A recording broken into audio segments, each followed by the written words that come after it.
When I say the words human resources or HR to you, what comes to mind? Is it a person? Is it yourself? Because maybe you're an HR leader, somebody that you've dealt with in the past, an HR team, maybe somebody you've had a bad experience with because they were the ones who had to communicate a termination or a layoff.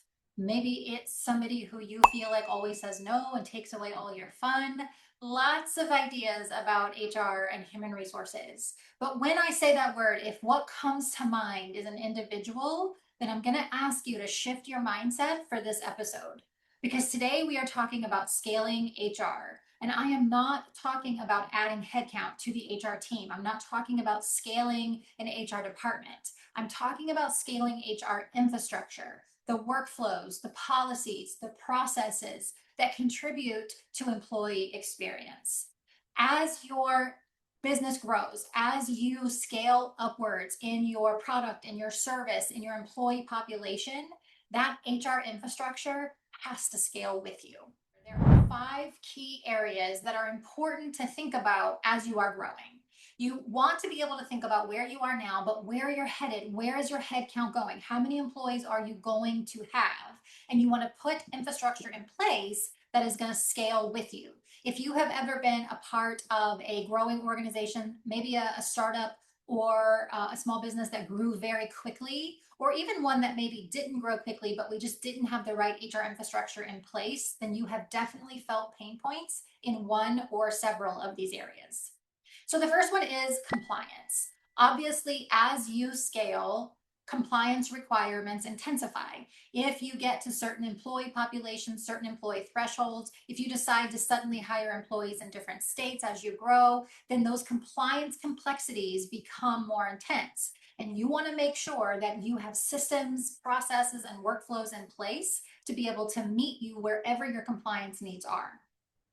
Number 2, communication. The more people you have, the greater the opportunity for miscommunication, a lack of communication, communication that doesn't cascade down from leadership to the employee level. I will tell you that I spend all of my time in leadership development. I spend my time doing focus groups and surveys, and 9 times out of 10, communication bubbles up as a top concern from employees.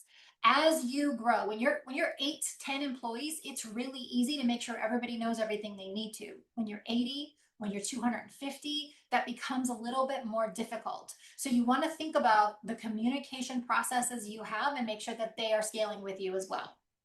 Number 3 is culture. I've done a whole episode on building culture. I believe that culture inside of small employers is both organic and can be deliberately built. It just does take somebody being deliberate about it. But as you grow, it's easy to lose sight of that. It's easy to let behaviors happen. It's easy to overlook things or not be driving the type of employee experience or the type of relationships, the type of communication that you want employees to have. And if nobody is driving that as you grow, then something is likely going to organically grow that may not be what you intended. So, culture is one of those things that has to shift and change as you grow. The culture that you have when you are a scrappy startup with 15 employees is not the same culture you're going to be able to have when you are a little bit more established and you're 90 employees. So, culture is something that you have to think about. Those core values can say, but you have to think about how you're going to grow and develop that as things progress. Number 4, processes and documentation. When you are super small, lots of things live in people's heads. If you are part of a startup or a newer business, then there's lots of things that just happen in people's minds and maybe they're not documented. Maybe there's no SOP or a workflow or structure. I'll tell you that I am somebody who does not love documentation. I know that's wild to hear from an HR person. I understand why we need it.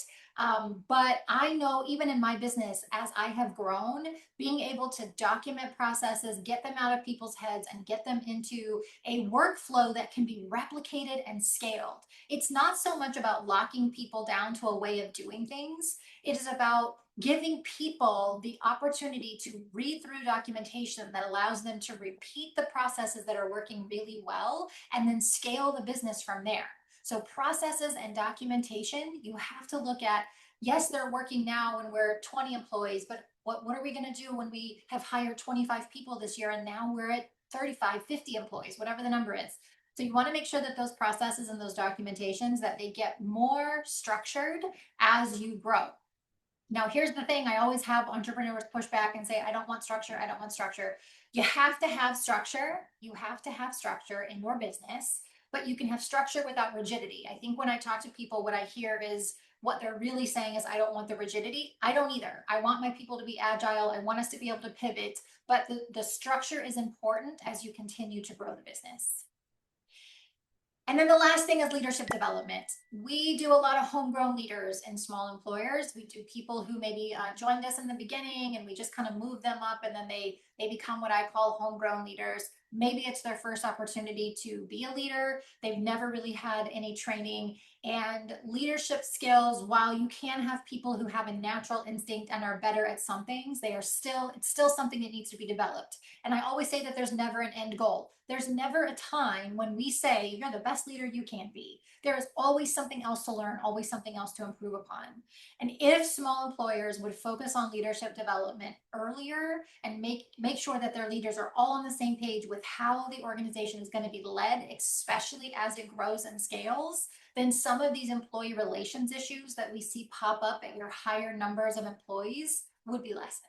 So there's your 5 categories of things to look at, things to make sure you are scaling as part of your HR infrastructure as your business scales: compliance, communication, culture, processes and documentation, leadership development. Now let's talk about the triggers. What tells you as an HR leader, as a business leader, that it's time to look at those things and ask yourself whether they are going to scale with where you are going? What are some things that might trigger you to say, ooh, we are growing here as an organization. I need to make sure that our people experience is growing with it. The first one is headcount numbers. Especially when you think about compliance, when you hit 25, 50, 100 employees, you have different compliance requirements at those thresholds. So when you are growing employee population, that is definitely a trigger to go back and look at your HR infrastructure and say, okay, this is something we probably need to think about.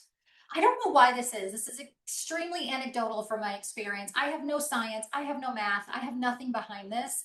But I will tell you that in scaling small employers for 14 years now, that for some reason, 60 employees, that is the number where the shit hits the fan. I don't know what it is, but it's something around 60 where the employee relations issues seem to get a little out of control. And so another trigger, employee population, of course, is one of them, but another trigger is when you have leaders who are struggling to lead the number of employees you have. You're starting to see these cracks in team dynamics. That is definitely a sign that your HR infrastructure may not be scaled to the level of your employee population. So thinking about employee population, not just from a compliance standpoint, but also how are the leaders leading the number of employees that we have? And is there a time when we start to see these team dynamics, these interpersonal relationships, the employee relations issues, and we start to see those struggle a little bit? That is our sign that we may not have scaled our HR infrastructure appropriately. A few more triggers would be that things like payroll and leave of absence and benefits take way too long.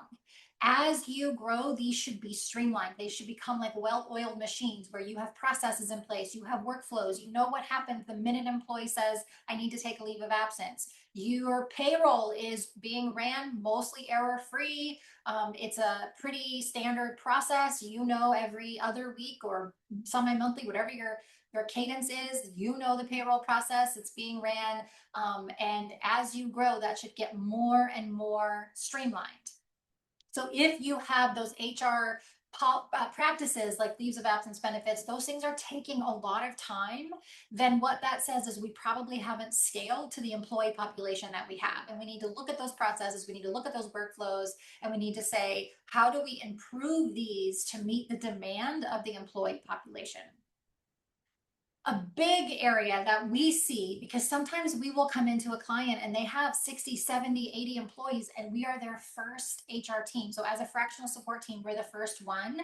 So one of the things that we see as a trigger that their HR was not scaled, or quite frankly, even created in the beginning, is that employees are not clear on policies, they're not clear on job processes, and they have no idea who to go to with those issues. So maybe they don't understand their PTO policy, or they don't understand their benefits, or they they are having payroll errors and they don't know why and they don't know who fixes that. So when you have this ambiguity, you have policies in place maybe, but there's this ambiguity around what those are and employees aren't clear on those, then that tells us that we have not built and scaled our HR infrastructure correctly. And then the last trigger is that you are doing a whole lot of recruiting, but there is no consistent onboarding process in place. There's no consistent training. And so your employees, your new employees, have this long ramp up time. In a small employer, you cannot afford a longer than necessary ramp up time. Now, ramp up times, of course, are determined by your business, and some businesses are going to have longer ramp up times than others. So there's no standard metric here. But if you think that employees should be ready to be on their own and managing their tasks in 30 days, and you see that it's taking 60, then there is some inconsistency in the HR infrastructure around onboarding and training and new employee development that is not scaling with what you need and where you are now. So that a lot of recruiting is often a trigger to say, we have all of these people coming in. What do we do with them? How do we make sure that they are having the experience that they need in an onboarding situation and a training situation to get them ramped up when we need to so that they can be contributing? Obviously, in a small employer, every headcount matters so strongly. And if you are taking more time to do these things, then it's just hitting you in your profitability and in your ability to scale even further than where you are now. So if any of those pain points sound familiar to you today, it might be time to scale your HR. So how do we do it? We have our 5 categories from earlier. We know the triggers. We are feeling those pain points. Now what? Let's break those 5 categories from earlier down into 3 major steps of places that I would encourage you to start to really be thinking about how you scale your HR. The first one is processes and systems. This is your foundation. There is the back of the house HR and there is the front of the house HR. Back of the house HR is your processes, your systems that contributes to how employees experience the workplace from a tactical standpoint. These are onboarding and offboarding. If you do not have a process for onboarding and offboarding that is consistent, that sets employees up for success, that is compliant on the offboarding end, then I would start there. And when we think about clients that we bring into the business, if we are building everything from scratch, one of the things that we will start with is onboarding. We are going to start with, how do we bring people into this business? How do we set them up for success? How do we encourage them to integrate themselves and make sure that they have everything that they need, all of the tools that they need to make sure that they are successful here? So we start with onboarding and offboarding. And if you feel like you are going to be adding headcount, I would look at your onboarding process and say, is this going to scale with us? Is this something that we can sustain as we add more people? On the offboarding side, it has to be consistent. It's not just about compliance too. There, when I talk about offboarding, it's also like, how do we decide if we are moving people out of the business? What are those triggers that tell us we need to move people out of the business? Which leads me to the second thing after onboarding, it's performance reviews. And I'm not talking about an annual performance review if that's not what you want to do, but I'm talking about some kind of feedback loop. When you are working in a small employer, everybody has to carry their weight. And sometimes they're carrying the weight of 2 or 3 people. And if we are not consistently giving each other feedback on how well we're doing that, things will never improve. So you have to have some type of feedback loop.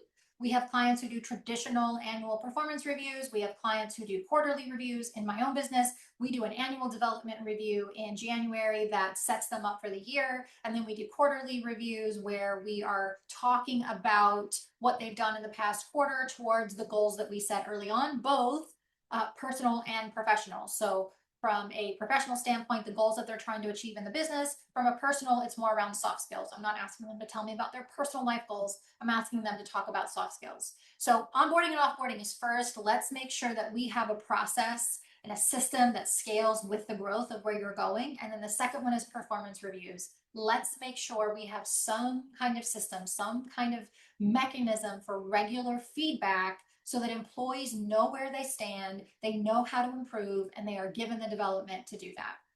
The third is systems as far as internal HR systems. If you are still managing your payroll, your HRIS in spreadsheets, and you are growing, that is not going to be sustainable. If you are figuring everything out in Google Docs, or Google Sheets, nothing wrong with having things in those spaces. But if that's your entire HR system for payroll and performance reviews and bonuses and all of these things, then as you get higher in the employee population, that is not going to scale. So it is crucial that you look at an HRIS system. I did a couple episodes back about HR tech, and the fact that we recommend an all-in-one for small employers. So getting that all-in-one kind of true north system where you can scale as you grow inside the one system, and it can have your onboarding in there and your recruiting in there and your payroll compliance, of course, and your surveys maybe even, and your performance reviews, whatever it is, that you have that all in one place. But if you are still managing everything in spreadsheets, I promise you that as you continue to grow, that is not going to be sustainable, and you're going to have more errors. You're going to spend a lot of time on stuff that you don't need to, and you're probably going to have more errors, which just leads to poor employee morale. And then the final thing, as far as systems and documentation and policies, is that documentation. Let's make sure we have a really good handbook. Let's make sure that that handbook scales with us. And what I mean by that is sometimes when we are really small, we can be more generous with our HR policies than we can be when we grow. I have seen clients come to us and they were having a very generous leave policy, very generous vacation policies, very generous expense or bonus policies that as they grew, the business could not financially sustain. So it is really important as you are adding big groups of headcount that you look at those policies that have a financial impact and say, can these scale with us? Do we need to make some adjustments here? Because while we can afford this at 15 employees, I can't afford it at 50. So you need to be thinking about the policies that you have in place. First of all, they need to be documented, but also you need to look at that documentation and say, does this scale with us? And are we going to be able to sustain this? The other thing is making sure that we have just general HR workflows documented. We know what happens when somebody needs a leave. We have all that right paperwork.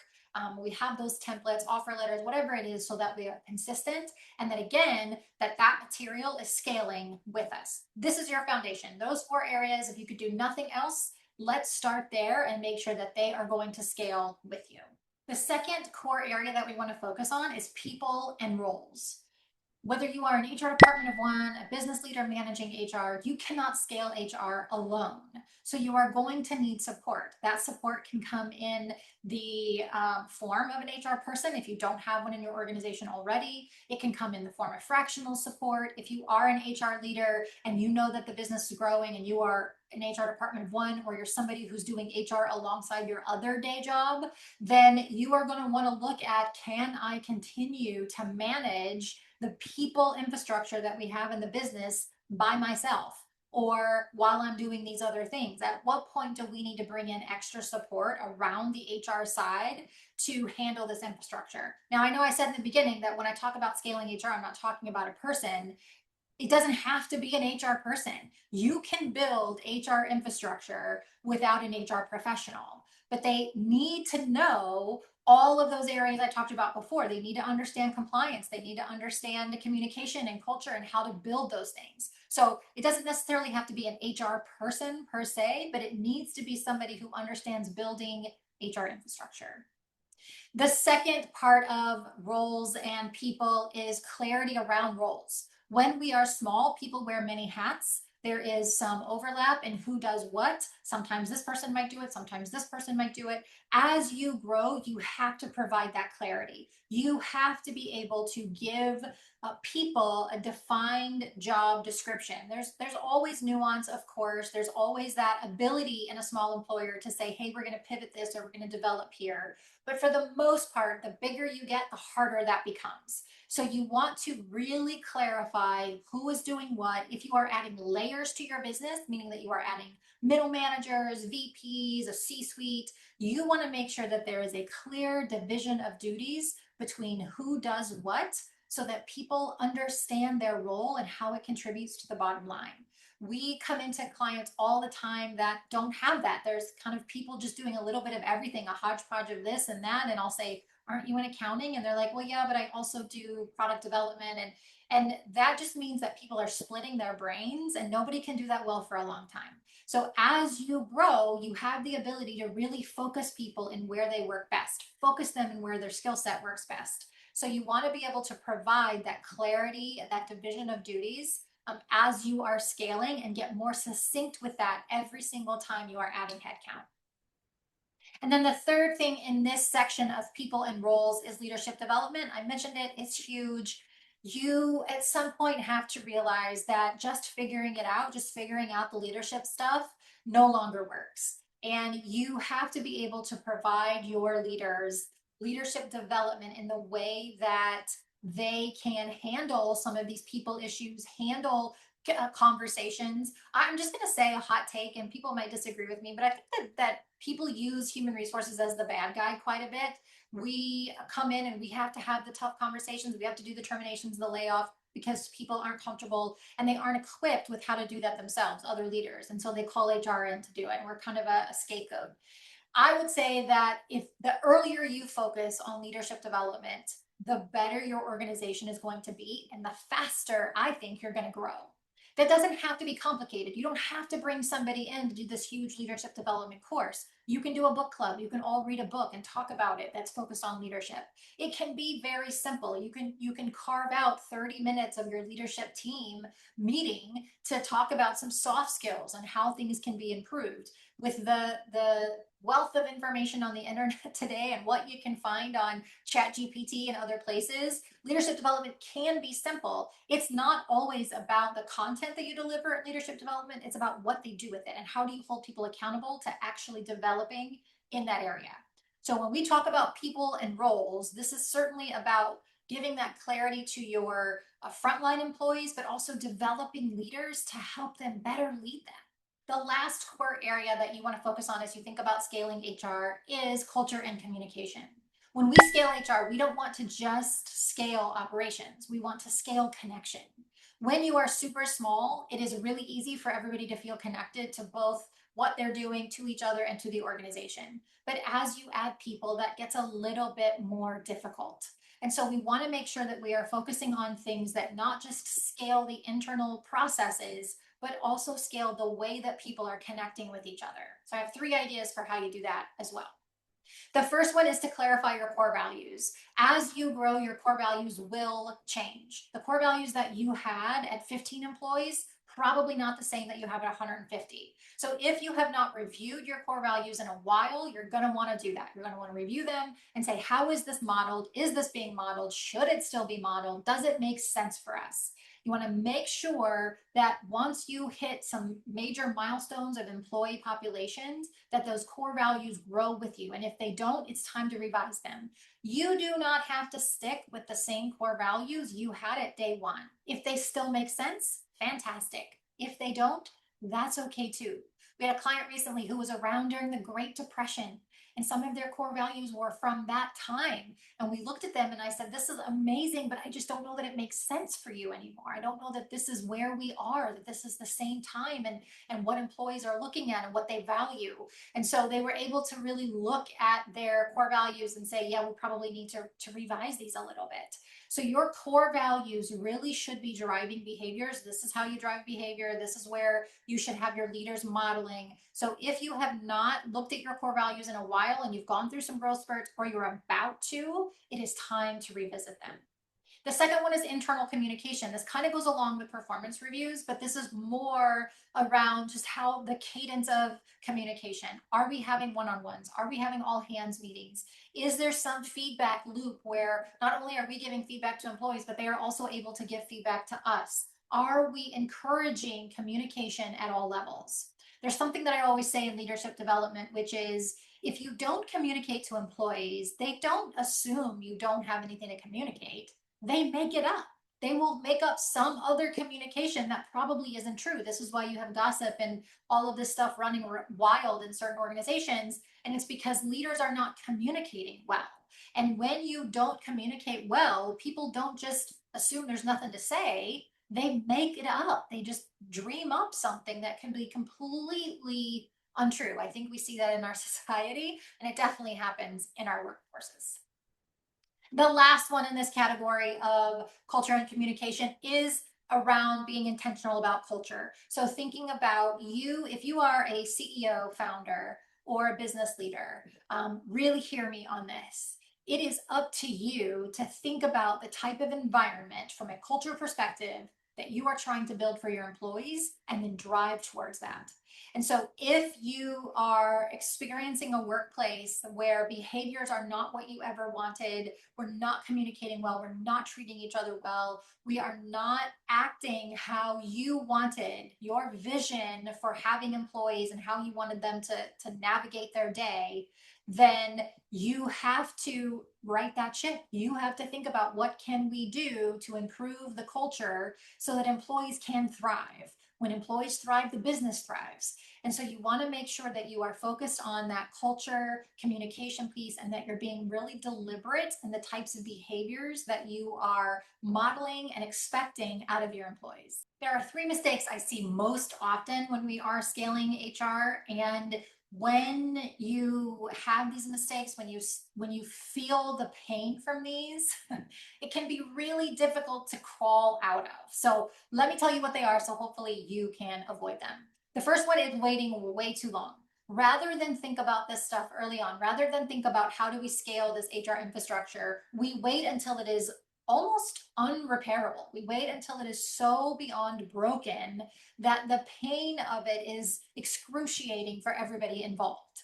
And so we don't think about onboarding processes. We don't think about any of these things. And we just keep saying, oh, we'll do that later, or we need to do that when we're bigger. We think that those are bigger business problems, and they are not. They are every business problems. And so if you are waiting a really long time to think about your HR infrastructure, then it is going to become excruciating at some point, and you're going to be forced to spend a lot of time fixing it. The second one is hiring HR with no support.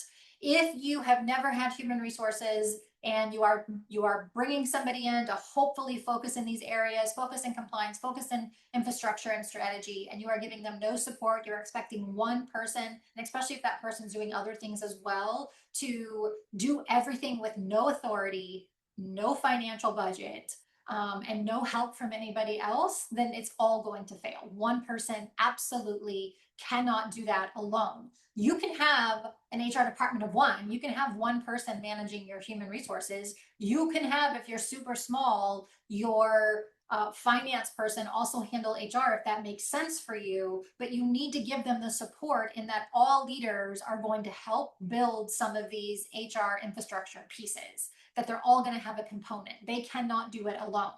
And if you are not giving them any kind of budget for an HRIS system or maybe a rewards and recognition program, then your business is just going to suffer long term from an employee standpoint. So, second mistake is definitely having HR, but not really giving them any support, seeing them as potentially compliance only, just make sure that I'm legal, and not thinking about all these other components that go into HR infrastructure. And then the third mistake that I see, which quite possibly is the most painful, is no organizational planning. We are living in the here and now, and we are not thinking about 6 months, 1 year, 2 years, 5 years from now. There's no succession planning thought. There's no, as we grow to this number, here's what the departments could look like. Here's what the layers of leadership and employees could look like. We have clients who we will go to them and say, hey, I'd love to hear your annual business goals because we want to align our HR goals and what we're working on with those. We want to help you achieve your business goals. And they'll look at me and say, I don't have business goals. And the longer that there is no org planning in that way, the bigger the opportunity for your employee experience to just implode on you. And you have just a space where either you are dealing with very high turnover, very low morale, very low engagement. And of course, all of those things lead to less profitability, less ability to grow, less ability to scale.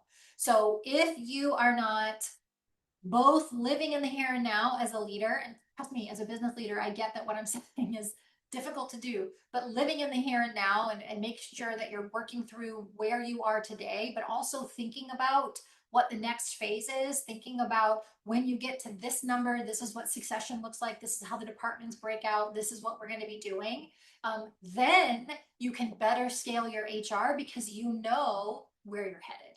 So here's your takeaway. Scaling HR is not about just adding an HR person or reacting faster to what's going on. It is about building structure that supports your people as you grow. One very simple thing you can do today to start on this is to think about any HR bottlenecks that exist. Is there a place? Is it onboarding? Is it in feedback? Is it in performance development? Is it in leadership development? What is one area, one bottleneck in HR infrastructure that you are experiencing? And then what is one simple step you can do to try to fix it? The more you do this, the more you think about where are those bottlenecks or where are we going, the better you are going to be at scaling your HR systems as your business grows. I would love to hear from you on this. I know that this is something that if you haven't done it, it can feel a little daunting. It can be really unsure of where to start, which is why I say let's just find one bottleneck, find one place that feels a little rough right now, and how can we smooth that out? But I'd love to hear from you. You can send me a message. Would love to hear your thoughts on this topic, maybe some things that you have done. If you are inside of a small employer and you are managing HR, I love talking to you. So if you have thoughts or if you have things that you have done, I would love to chat with you about that. We'll have an email in the show notes for this episode, and you can reach out directly and maybe we could feature you on a future episode. Thanks for listening to the HR Connection. See you next time.